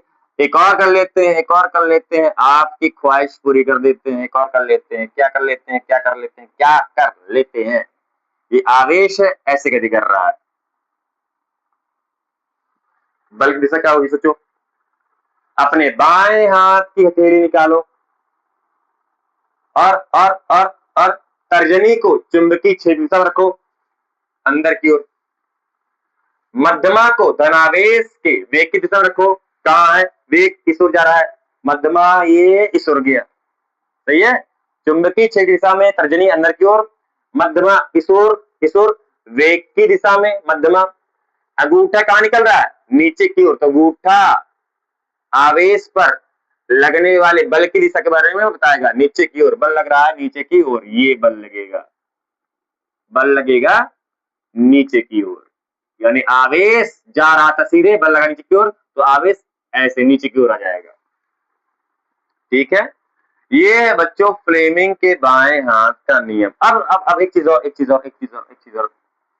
ये चुंबकीय क्षेत्र है, हमने कितने कंडीशन ले लिया, 1 2 3 4 5, ये चुंबकीय क्षेत्र है। और ये है आवेश के गति की दिशा। अब बताओ चुंबकीय बल की दिशा क्या होगी, कैसे रखना है, तर्जनी को चुंबकीय क्षेत्र की दिशा में, मध्यमा को आवेश के गति की दिशा में है, दोनों सेम दिशा नहीं होंगे, लंबवत होनी चाहिए, लंबवत होनी चाहिए, लंबवत होनी चाहिए, दोनों एक दिशा में। अरे भैया आवेश के वेग की दिशा चुंबकीय क्षेत्र की दिशा में समांतर है, यानी इस पर कोई बल काम नहीं करता है। कंडीशन पढ़ा था पहली स्थिति, नहीं दूसरी स्थिति, जब वेग और चुंबकीय क्षेत्र के बीच कोण शून्य हो तो बल शून्य हो जाता है, यानी जब आवेश चुंबकीय क्षेत्र के समांतर गति करता है, यानी उसी दिशा में, विपरीत दिशा में, उस पर कोई बल कार्य नहीं करता। तो दिशा क्या निकालोगे। अच्छा एक आखिरी स्थिति, एक आखिरी, ये है चुंबकीय क्षेत्र की दिशा, और ये है ऋणावेश यानी इलेक्ट्रॉन के वेग की दिशा। इलेक्ट्रॉन तो आवेश है, तो बताओ चुंबकीय बल इस पर कितना लगेगा, कैसे रखना है, तीनों को लंबवत, तर्जनी चुंबकीय क्षेत्र की दिशा में, मध्यमा आवेश के गति की दिशा में, तो बल अपने आप जहां निकलेगा वह अंगूठे की दिशा की ओर लगेगा, अंगूठा अंदर की ओर, बल अंदर की ओर, है ना। अंगूठा ऐसे, तर्जनी चुंबकीय क्षेत्र की दिशा में रखना है, मध्यमा को आवेश के वेग की दिशा में ऊपर की ओर, अंगूठा जा रहा है अंदर की ओर, यानी बल लगेगा अंदर की ओर, लेकिन बल असल में बाहर की ओर लगेगा, बल असल में बाहर की ओर लगेगा। क्यों, क्योंकि जो कहानी है, ये जो नियम है बच्चों, धनावेश के लिए है, धनावेश के लिए है, ये पूरी कहानी धनावेश के लिए। अगर ऋणावेश आ गया है तो बल की दिशा को बदल देना बस, अगर कोई ऋणावेश आ जाएगा तो बल की दिशा को आपको बदल देना, पूरा चीज वही चलेगा। क्या, तर्जनी को चुंबकीय क्षेत्र की दिशा में रखो, मध्यमा को आवेश के गति की दिशा में रखो, और जिस ओर अंगूठा जाएगा वही है बल की दिशा। तो अंगूठा जा रहा अंदर की ओर, लेकिन चूंकि ऋणावेश है इसलिए अंगूठे को कर देना बाहर की ओर। ठीक है, तो ऋणावेश केस में आपको बल की दिशा जस्ट अपोजिट कर देनी है। पूरी कहानी वैसी करना है क्योंकि धनावेश के लिए है। अगर ऋणावेश आ गया तो जो भी बल आएगा उसका विपरीत दिशा आपको कर देना है। बल यहां आया था अंदर, विपरीत कर देना बाहर। ठीक है, ये है फ्लेमिंग के बाएं हाथ का नियम। चलो, ये था पहला नियम। अब लॉरेंज बल की दिशा ज्ञात करने के लिए एक नियम और दिया गया। ये बहुत थोड़ा हाथ पैर तोड़ू वाला है ना, हाथ तोड़ना घुमाना बहुत पड़ता है, तो इसके लिए एक और आसान नियम आ गया है। उसका प्रयोग लोग ज्यादा करते हैं, हम ज्यादा करते हैं उसका प्रयोग। तो ये परीक्षा के लिए भी महत्वपूर्ण है और इससे आप चुंबकीय बल की दिशा यानी लॉरेंज बल की दिशा ज्ञात कर सकते हैं। एक और नियम है जो कि और आसान है, जिसका प्रयोग हम ज्यादा करते हैं। लॉरेंज बल की दिशा ज्ञात करने के लिए एक नियम और है, चलिए बताते हैं इसको। ये था बाएं हाथ का नियम। बाएं हाथ के मध्यमा, तर्जनी और अंगूठे को इस प्रकार फैलाएं कि वे परस्पर लंबवत हो। तब तर्जनी चुंबकीय क्षेत्र की दिशा में, मध्यमा धनावेश के वेग की दिशा में होगा और अंगूठा चुंबकीय बल की दिशा को प्रदर्शित करेगा। अगर ऋणावेश है तो जो भी बल की दिशा आएगी उसका जस्ट अपोजिट आपको लिख देना है, बता देना है अगर ऋणावेश आया तो। दूसरा तरीका है बच्चों, दूसरा तरीका है दूसरा तरीका है दूसरा तरीका है ये दूसरा नियम है लॉरेंज बल की दिशा ज्ञात करने का। दूसरा नियम है दाहिने हाथ की हथेली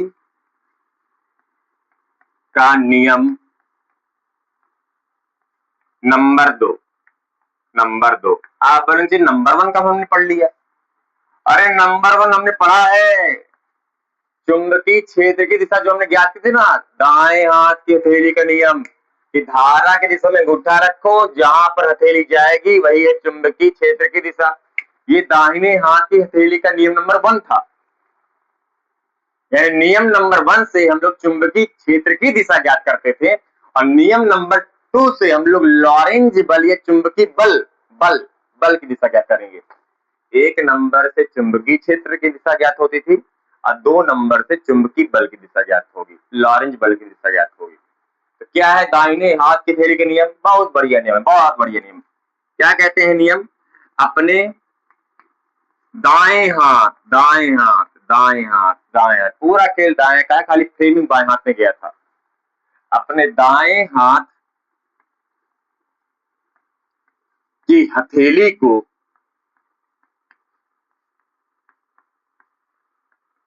इस प्रकार फैलाएं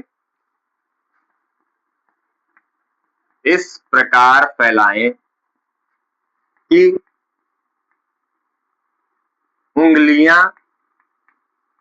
सभी उंगलियां व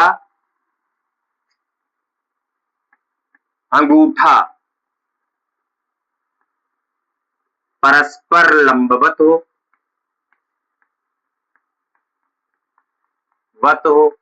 क्या कहा है?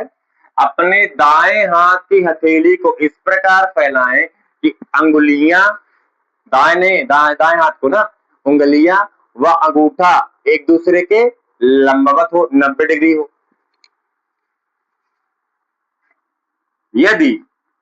अब यदि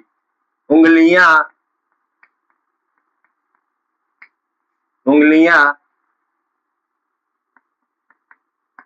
चुंबकीय क्षेत्र की दिशा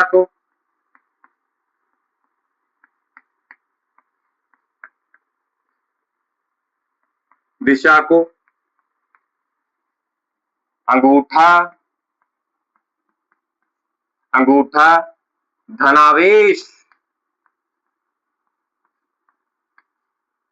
के वेग या कह दो या गति कह दो, एक ही चीज है, वेग कह दो या गति कह दो, धनावेश के वेग की दिशा को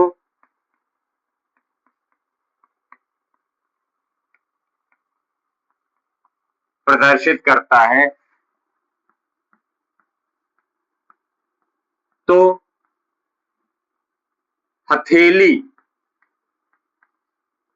हथेली आवेश पर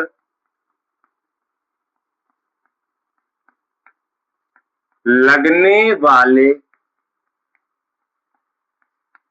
बल की दिशा को,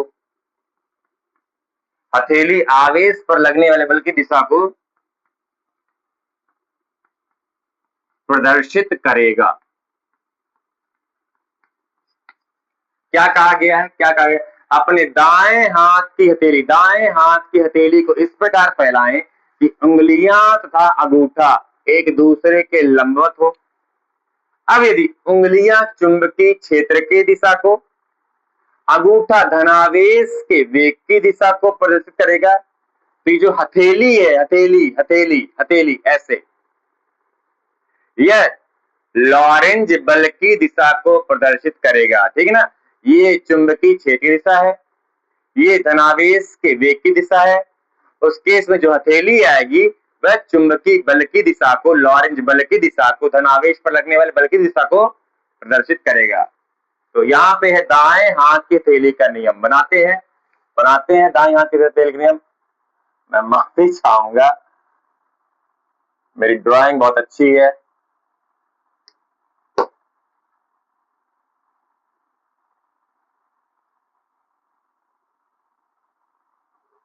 ये खैर आपको बनाना है, मैं कोई कलाकार आदमी हूं नहीं।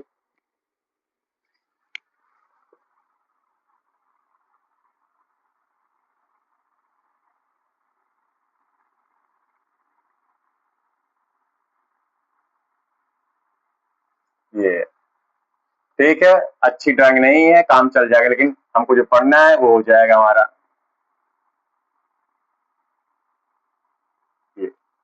ये है दायां हाथ, दाएं हाथ की बात हो रही है ना, दाएं हाथ की बात हो रही, दाएं हाथ।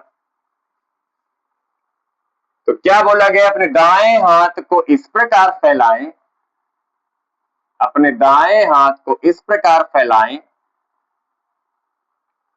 अपने दाएं हाथ को इस प्रकार फैलाएं, ये हथेली है, अपने दाएं हाथ को इस प्रकार फैलाएं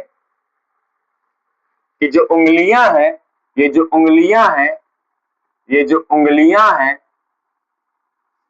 ये उंगलियां चुंबकीय क्षेत्र की दिशा को, उंगलियां चुंबकीय क्षेत्र की दिशा को, ये जो अंगूठा है, जो अंगूठा है, यह अंगूठा धनावेश की,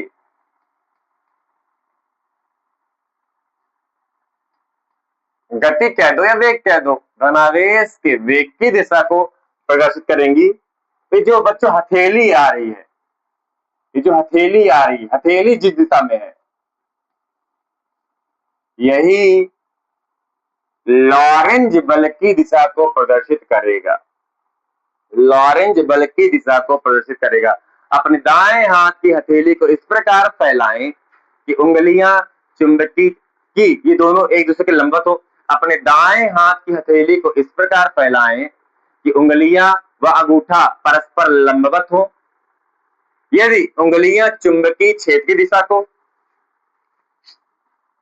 अंगूठा धनावेश की गति की दिशा को प्रदर्शित करेगा। तो जो हथेली है, ये जो हथेली है, यह लॉरेंज बल की दिशा को प्रदर्शित करेगा। ठीक है, इन्हीं पर हम लोग करते हैं, जिसका हम लोग निकाल चुके हैं, इन्हीं पर करते हैं। तो कैसा, पहले यहाँ पे चुंबकीय क्षेत्र क्या है, ऐसे आ रहा है, तो क्या करना है? चुंबकीय क्षेत्र दिशा में उंगलियों को ले जाओ, ऐसे उंगली ले गई चुंबकीय क्षेत्र दिशा में, और उंगलियां गई चुंबकीय क्षेत्र दिशा में, और धनावेश ऊपर की ओर जा रहा है, तो धनावेश की गति में अंगूठा ले जाओ, लंबवत हो गया।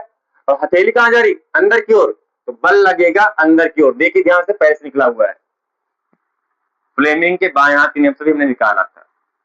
यहां पर आओ, चुंबकीय क्षेत्र की दिशा ये है, उंगलियों को चुंबकीय क्षेत्र की दिशा में ले जाओ, ये फिर और यहाँ पे जो आवेश गति कर रहा है, नीचे की ओर गति कर रहा है, आवेश नीचे की ओर, तो पहले चुंबकीय क्षेत्र दिशा में उंगलियां, आवेश नीचे की ओर, नीचे की ओर, नीचे की ओर, नीचे की ओर, नीचे की ओर, नीचे की ओर, आवेश नीचे की ओर, यानी अंगूठा ले जाओगे धनावेश के वेग की दिशा में, तो ये उंगली है गई चुंबकीय क्षेत्र दिशा में, अंगूठा के धनावेश के वेग की दिशा में, तो जो हथेली दिशा होगी वही बल की दिशा होगी। हथेली बाहर की ओर है, बाहर की ओर है, बाहर की ओर है, बाहर है डॉट। देखिए फ्लेमिंग के नियम से हमने निकाला भी था, ये डॉट बाहर की ओर। यहां पर चुंबकीय, अब तीसरा यहां पे है चुंबकीय क्षेत्र दिशा अंदर है, चुंबकीय क्षेत्र दिशा अंदर, तो चुंबकीय क्षेत्र की दिशा में उंगलियां ले जाओ अंदर की ओर, और धनावेश गति कर रहा इस डायरेक्शन में, धनावेश की गति दिशा ये है, तो उंगलियां गई चुंबकीय क्षेत्र अंदर की ओर, अंगूठा गया धनावेश के गति की दिशा में इस ओर लंबवत है। तो देखिए जैसे हथेली ऊपर की ओर, ऊपर की ओर यानी बल लगेगा ऊपर की ओर, ये ऊपर की ओर बल लगा।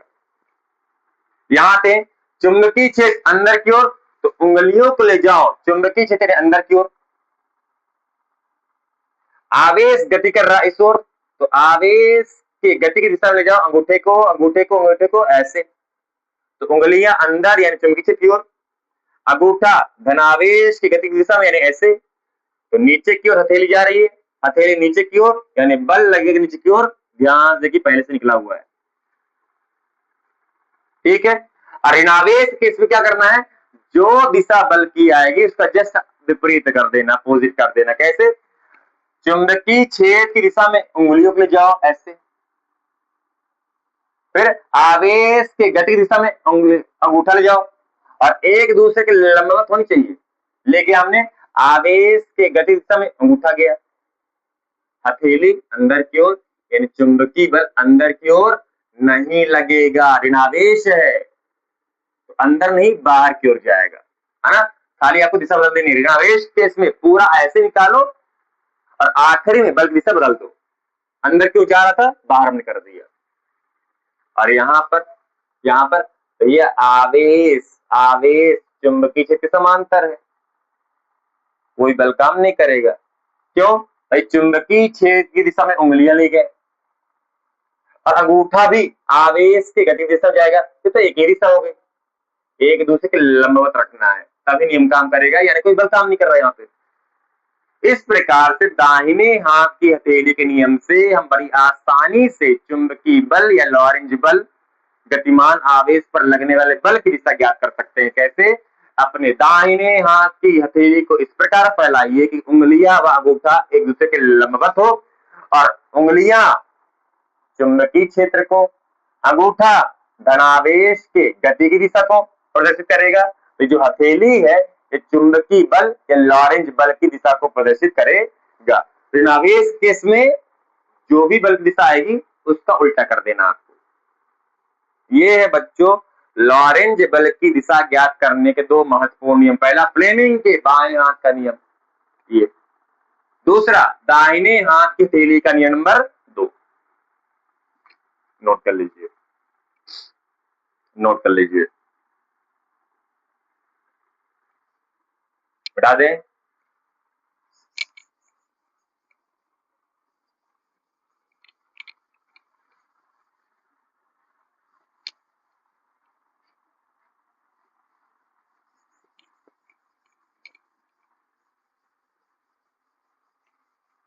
अब अगली चीज है, अब अगली चीज है, अब अगली चीज नोट कीजिएगा, चुंबकीय क्षेत्र का मात्रक अभी तक हमने नहीं पढ़ा है, आपको याद हो।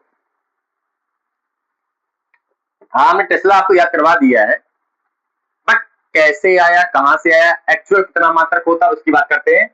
अब यहां पर हम चुंबकीय क्षेत्र का एक्चुअल मात्रक टेस्ला कहां से आया और एक टेस्ला की परिभाषा क्या है ये बता सकते हैं। ये है चुंबकीय बल, ये लॉरेंज बल होता है Q V B sine theta. इसका मतलब क्या है कि अगर कोई चुंबकीय क्षेत्र है, अगर कोई चुंबकीय क्षेत्र है और चुंबकीय क्षेत्र में कोई आवेश भी वेग से गति करता है, तो उस आवेश पर बच्चों एक बल लगता है, उस आवेश पर एक बल लगता है ऊपर की ओर, है ना। कैसे निकालते हैं, दाहिनी हाथ की हथेली का नियम नंबर 2, चुंबकीय क्षेत्र दिशा में उंगलियां ले जाओ, धनावेश के गति दिशा में अंगूठा ले जाओ, लंबवत होना चाहिए है, तो ये जो हथेली होगी वह बल की दिशा को दर्शाएगा ऊपर की ओर, तो बल लगेगा ऊपर की ओर। ठीक है, अब हम लोग यहाँ पर एक टेस्ला की परिभाषा बनाने वाले हैं। पहले हम लोग यहाँ पे चुंबकीय क्षेत्र का मात्रक बना लेते हैं। तो आप लोग हिंट डाल लीजिएगा, चुंबकीय क्षेत्र का मात्रक।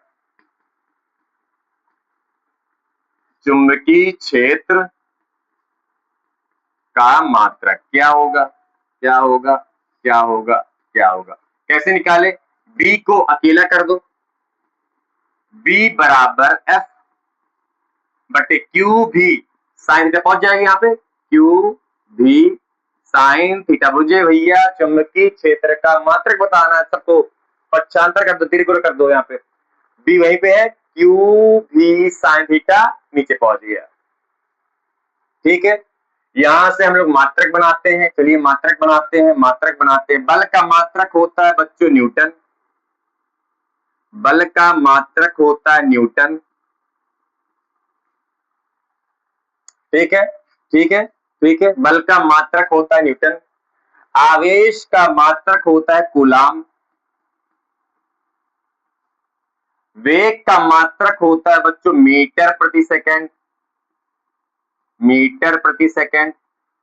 और साइन थीटा ये तो एक मात्रकहीन राशि है, विमाहीन राशि है ना, इसका कोई मात्रक नहीं होता, कांस्टेंट राशि है। तो यही बस बचा। तो देखिए ध्यान, क्या है चुंबकीय क्षेत्र का मात्रक, जिसे हम एक टेस्ला कहते हैं, जिसे हम टेस्ला कहते हैं असल में, जिसे असल में हम लोग टेस्ला कहते हैं।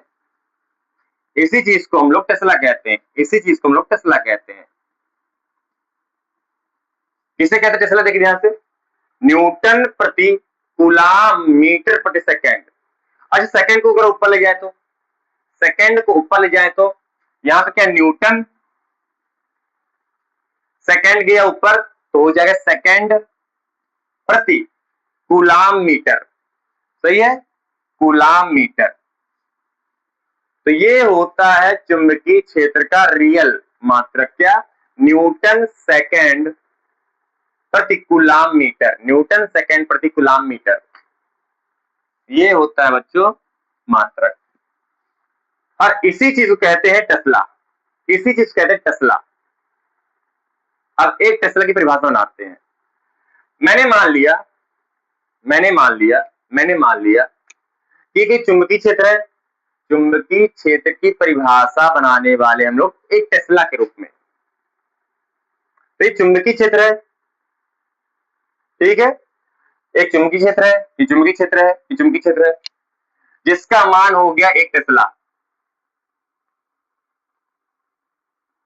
जिसकी परिभाषा हम यहां पे बनाने वाले हैं। हमने कहा चुंबकीय क्षेत्र में बच्चे जो आवेश है, ये आवेश जो है ये अब एक कूलाम का आवेश है,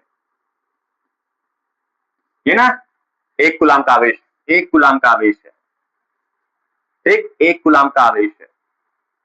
और यह एक कूलाम का आवेश देखिए जहां से चुंबकीय क्षेत्र के लंबवत गति कर रहा है। चुंबकीय क्षेत्र अंदर है, आवेश का वेग अंगूठा लंबवत है, तभी तो बल लगेगा, एक चीज के लंबवत होना चाहिए। तो हमने कहा ये जो आवेश है चुंबकीय क्षेत्र के लंबवत गति कर रहा है, लंबवत गति कर रहा है यानी लंबवत गति कर रहा है यानी आप बताइए, हमने ये कहा आपसे, हमने ये कहा आपसे यहाँ पर जो आवेश है, यहाँ पे जो आवेश है यह एक कूलाम का आवेश है, और जो आवेश है चुंबकीय क्षेत्र के लंबवत गति कर रहा है यानी थीटा यहाँ पे हो जाएगा 90 डिग्री, सही ना, थीटा 90 होगा, थीटा 90 होगा तभी तो मैक्सिमम चुंबकीय बल लगेगा। तो थीटा 90 यानी साइन थीटा का मान हो जाएगा एक, है ना, साइन 90 का मान होता है एक, अधिकतम बल काम करता है, स्थिति नंबर थर्ड। और हमने क्या कहा, एक कूलाम आवेश किसी चुंबकीय क्षेत्र के लंबवत, किसी चुंबकीय क्षेत्र के लंबवत, लंबवत ये हो गया लंबवत, ये कंडीशन है लंबवत की 90 डिग्री। तो एक कूलाम आवेश चुंबकीय क्षेत्र के लंबवत वेग से गति कर रहा, वेग को मैंने कह दिया 1 मीटर प्रति सेकंड, यही है ना, 1 मीटर प्रति सेकंड के वेग से गति कर रहा।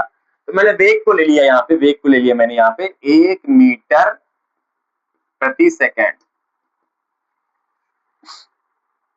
गति कर रहा।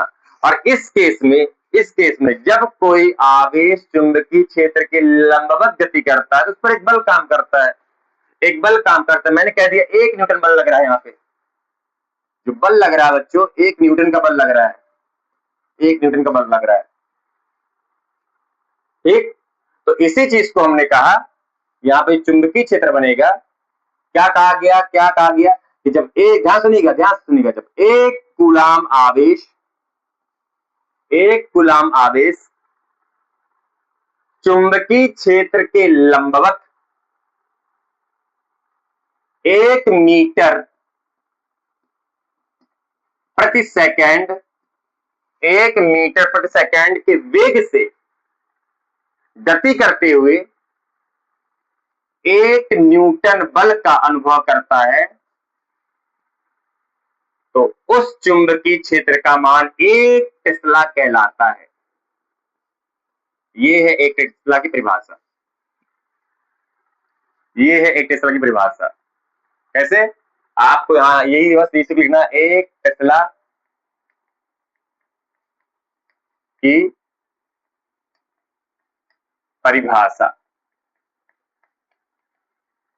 यहां से मैंने मात्रक निकाला है। मात्रक क्या होता है? न्यूटन सेकेंड प्रति कूलाम मीटर।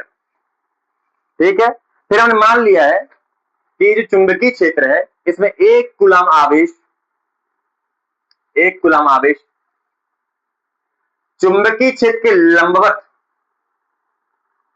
1 मीटर प्रति सेकंड के वेग से गति करते हुए 1 न्यूटन का बल अनुभव करता है, तो इस चुंबकीय क्षेत्र का मान 1 टेस्ला कहलाता। ठीक है, ये आ गया 1 टेस्ला की परिभाषा। ये है मात्रक, ये है परिभाषा। मात्रक यही तो है, 1 न्यूटन प्रति 1 कूलाम इंटू 1 मीटर प्रति सेकंड। सेकंड ऊपर पहुंच गया, न्यूटन सेकंड प्रति कूलाम मीटर आ गया। तो आपको क्या लिखना चाहिए? ये भी है, ये भी, अरे ये लिखना बस आपको, यही तो मात्रक बना दिया हमने। वही चीज तो है।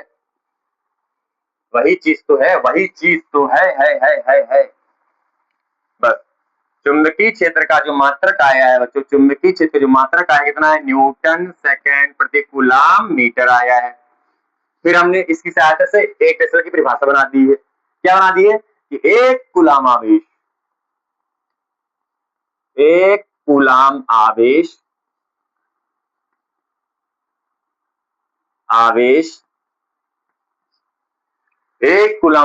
चुंबकीय क्षेत्र के लंबवत, है ना, ये एंगल 90, तभी तो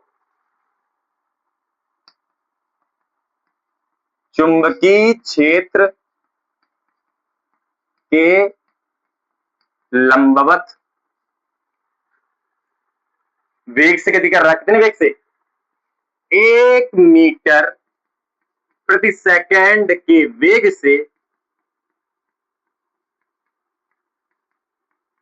गति करते हुए, गति करता है तभी तो बल लग रहा है, गति करते हुए 1 न्यूटन का बल,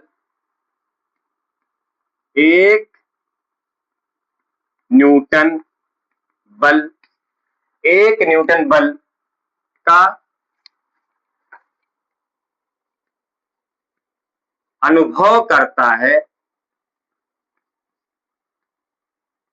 1 कूलाम आवेश चुंबकीय क्षेत्र के लंबवत 1 मीटर प्रति सेकंड के वेग से गति करते हुए 1 न्यूटन बल का अनुभव करता है, तो उस चुंबकीय क्षेत्र का मान 1 टेस्ला होता है, यह कहलाता है ना। तो उस चुंबकीय क्षेत्र का मान 1 टेस्ला होता। मात्रक क्या है? न्यूटन सेकेंड प्रति कूलाम मीटर। ये इसका मात्रक। विमी सूत्र बनाए, विमी सूत्र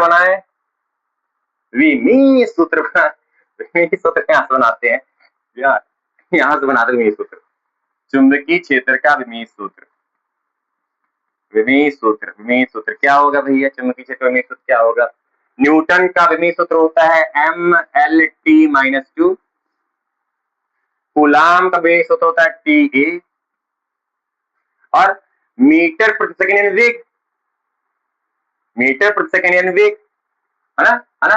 याद करो वो दिन, याद करो वो दिन। चुंबकीय क्षेत्र बराबर F/Q भी साइन थीटा ही ना है। हमने कहा बल का विमेय सूत्र होता है mLT-2, आवेश का TA, वेग का होता है LT-1, वेग का LT-1 यही तो है ना, LT ऊपर के -1, LT-1। तो L से L मरा, केवल एक M है, एक M है, L तय कर गया, L 0। T की घाते 1, T की घाते -1, खत्म। बचा T की घाते -2 और A की घाते ऊपर जाके -1। ये है बछुआ लोगों चुंबकीय क्षेत्र का विमेय सूत्र। बल का नहीं, अरे बल है, बल का तो मात्रक न्यूटन होता है। विमेय सूत्र mLT-2 है तो बल ही ना, चाहे कोई बल हो। बल कोई नई चीज थोड़ी है, बचपन से पढ़ते हैं 11वीं क्लास से। नई चीज क्या? चुंबकीय क्षेत्र। मात्रक न्यूटन सेकेंड प्रति कूलाम मीटर। विमेय सूत्र mL0T-2 A-1। यहां से बना है, यहां से बना है। ठीक ठीक, मस्त एकदम चकाचक। चलिए अब आज के लेक्चर का आखिरी टॉपिक हो गया, बता दें। ये है एक रेशनल की परिभाषा। इस कंडीशन फॉलो करते हुए एक रेशनल की परिभाषा आई है कि एक कूलाम आवेश को चुंबकीय क्षेत्र के लंबवत 1 मीटर प्रति सेकंड के वेग से गति कराते हैं तो वह आवेश 1 न्यूटन बल का अनुभव करता है। इस कंडीशन में चुंबकीय क्षेत्र का मान 1 टेस्ला होता है। बस।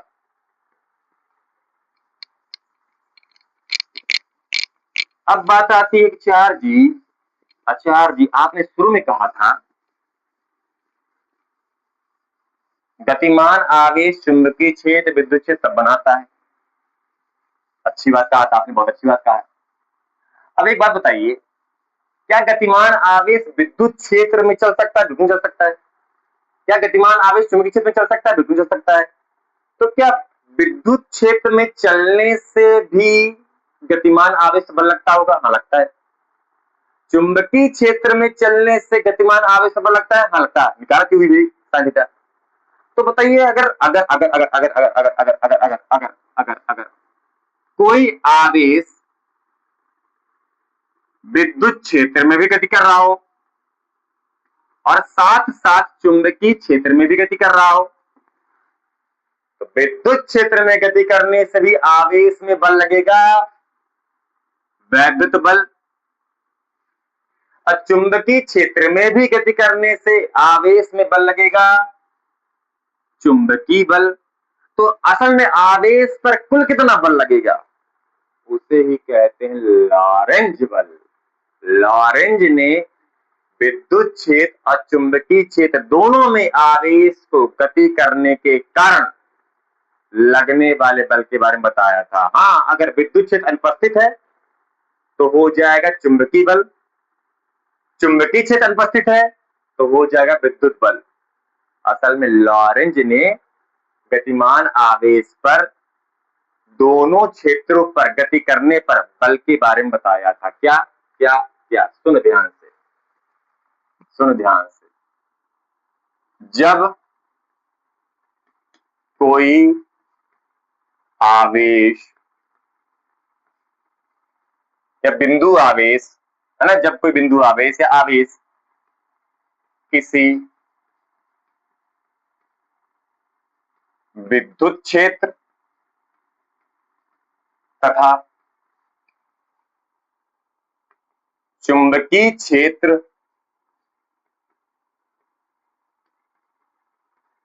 दोनों की उपस्थिति में, दोनों की उपस्थिति में गति करता है तो उस पर दोनों क्षेत्रों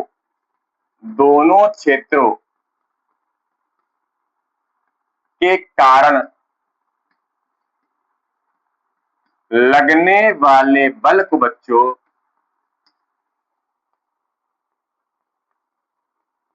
लॉरेंज बल कहते हैं। तो अब तक हमने क्या पढ़ा था, वो भी सही है, लॉरेंज बल ये चुंबकीय क्षेत्र के लिए है वो, है ना। असल में उसे चुंबकीय लॉरेंज बल कहते हैं, चुंबकीय लॉरेंज बल कहते हैं। हाँ, लॉरेंज बल भी आए तो उसी को कॉपी करना, कोई दिक्कत नहीं है। बट एक्चुअली लॉरेंज बल इसके लिए था, जब विद्युत क्षेत्र चुंबकीय क्षेत्र दोनों हो और उस पर आवेश गति कर रहा हो, उसके लिए लॉरेंज बल। ठीक है, ठीक है। जब कोई आवेश किसी विद्युत क्षेत्र या चुंबकीय क्षेत्र दोनों की उपस्थिति में गति करता है, तो उस पर दोनों क्षेत्रों, विद्युत क्षेत्र, चुंबकीय क्षेत्र, दोनों क्षेत्रों के कारण लगने वाले बल को लॉरेंज बल कहते हैं। कैसे कैसे कैसे कैसे माना, क्यू आवेश के विद्युत क्षेत्र में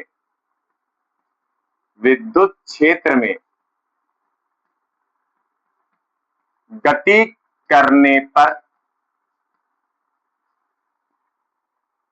करने पर लगने वाला बल क्या हो जाएगा भाई, विद्युत बल। क्या होगा, हमने पढ़ा था ना, क्यूई, किसी विद्युत क्षेत्र में आवेश पर लगने वाला बल होता है क्यूई। अच्छा, स्थिर आवेश है गतिमान आवेश हो, बल लगता है ना, क्यूई। विद्युत क्षेत्र में आवेश पर कितना बल लगता है, क्यूई। इसको मैंने वेक्टर रूप में लिख दिया। अच्छा, ध्यान रखना, विद्युत क्षेत्र में आवेश रुका हुआ हो या गतिमान हो, बल लगेगा, और उस बल का परिमाण इसके आवेश के वेग पर निर्भर नहीं करेगा, वेग पर निर्भर नहीं करेगा। भैया हमें पता है ना, हमें पता है अलग अलग बिंदु पर विद्युत क्षेत्र अलग है, वैसे उसका वेग बदल जाता है। यानी गतिमान आवेश पर लगने वाला विद्युत बल गतिमान आवेश के वेग पर निर्भर नहीं करता है, ध्यान रखने का। सेकेंड चीज, अब यही आवेश है, अब यही आवेश क्यू पर, आवेश क्यू पर चुंबकीय क्षेत्र में गति करने से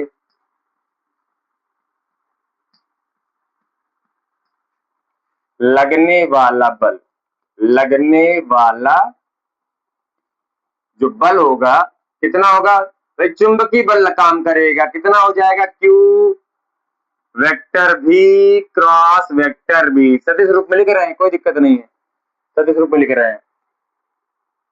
तो इस प्रकार गतिमान आवेश पर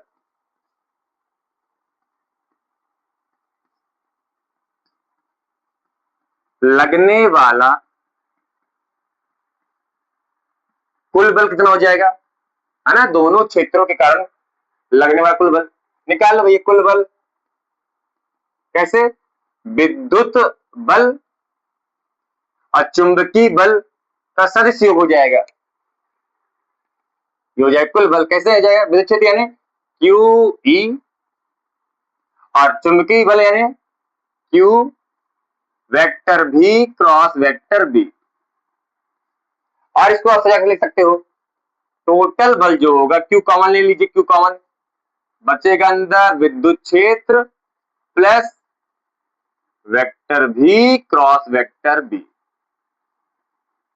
इतना बच्चों लॉरेंज बल लगता है, और इसी चीज को कहते हैं लॉरेंज बल। लॉरेंज बल किसके लिए है असल में, बट हो गया, हमारे सिलेबस के आधार पे हम बात करते हैं।